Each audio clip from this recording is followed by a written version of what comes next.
Greg's now picking up William's story, and he's come to Snowdon Street in Portmaddock to see the house where the girls were born. Hey, Leah. Hello. Hello again. Hello again. Nice to see you. Yes, and you too. So, this is number 56, a place where my nine was born. Yes. Which is most peculiar Yeah. to think of nine being born here. So, I've learnt an awful lot, Leah, since we last met about my family, but I'm sort of at a bit of a dead end with William. I've been delving deeper. See what you make of this. Something tells me this isn't going to be good. Ah, now this is a birth certificate. So this is a daughter that William's had, Elizabeth, a girl, in 1907. So this is a new daughter by a different lady, Yeah. Martha Owen, formerly Williams. Formerly Williams? So that suggests that he was married to this lady. It suggests that, doesn't it? Oh, goodness me. Well, this is complicated. It does get complicated now, yeah. So this is 1907, Yes. and I'm just trying to remember that Edith, my nine, was born in 1904, That's right. but Rebecca was born in 1907. That's right, yes. Oh, You're doing the maths. And so the same year William fathered Rebecca, my nine's younger sister, he also fathered a daughter called Elizabeth by a different lady. So really, we're into proper scandal territory here. Yes. He's been shockingly irresponsible, that's one way of putting it. is what I would say. Oh, goodness me, William. So there were two ladies pregnant for a period of several months by the same man. In the same town. In the same town, which is not a big town, Portmaddock. Not at all, no. That would have been really scandalous. And he's still listed as a butcher, so he's still in the same place. And we know it's an established butcher's, so everyone will know him. Very much so. Do we know where the butcher's was? We do, yeah. It's along the high street. Not far at all. Right. The butcher shop. Number 11. There it is. Bank Place. Shall we go in? After you. Clearly not a butcher's anymore, but the signs are there. These presumably would be for hanging the meat on.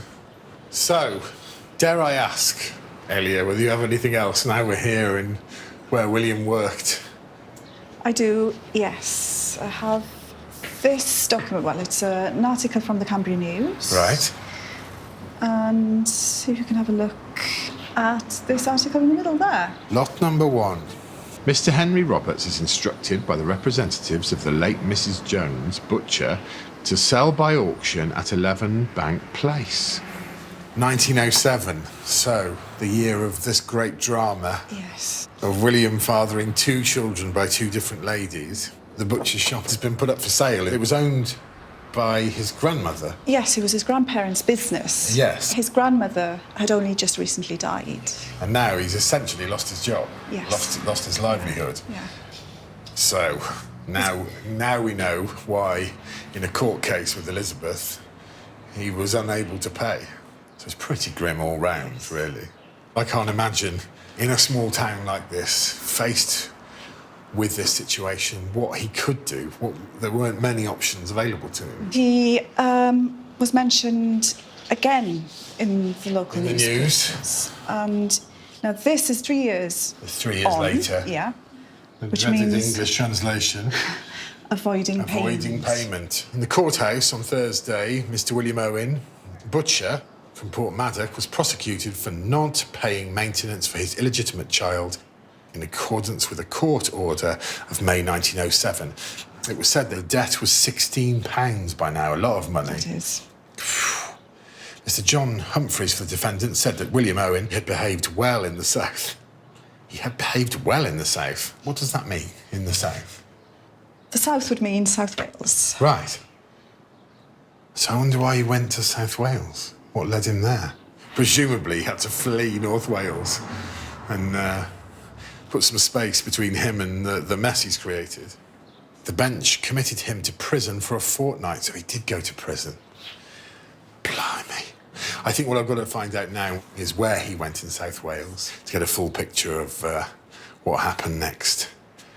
Well, Alia, thank you so much for delivering, you know, by any definition, an amazing raft of grim news in the story of William Owen.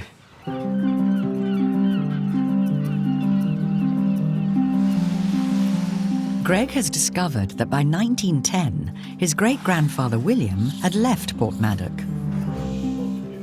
Ah, thank you. You're welcome. Thank you. Right, so I'm going to try and find out where William went to after, a pretty disastrous period in his life. We know that he went to South Wales. Aha, right. There he is, William Owen. And he's listed as living in 25 Upper Terrace, Stanley Town, in Glamorgan in South Wales. His spouse is still listed as Martha Owen, so I guess that bodes slightly well for him. He's got 2 children now, Bessie Owen and a son, Robert. He's no longer a butcher, he's now down as a colliery labourer, so he's in mining now. So it feels to me, if I'm going to really find out about William's life from this point, I probably need to go to Stanley Town.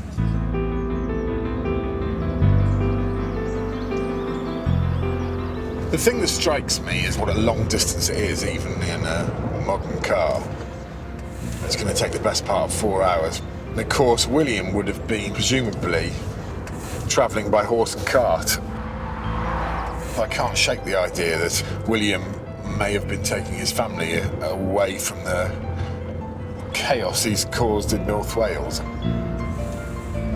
But if my great-grandfather did think he could evade his responsibilities, I'm here to tell him that 105 years on, I'm coming for him.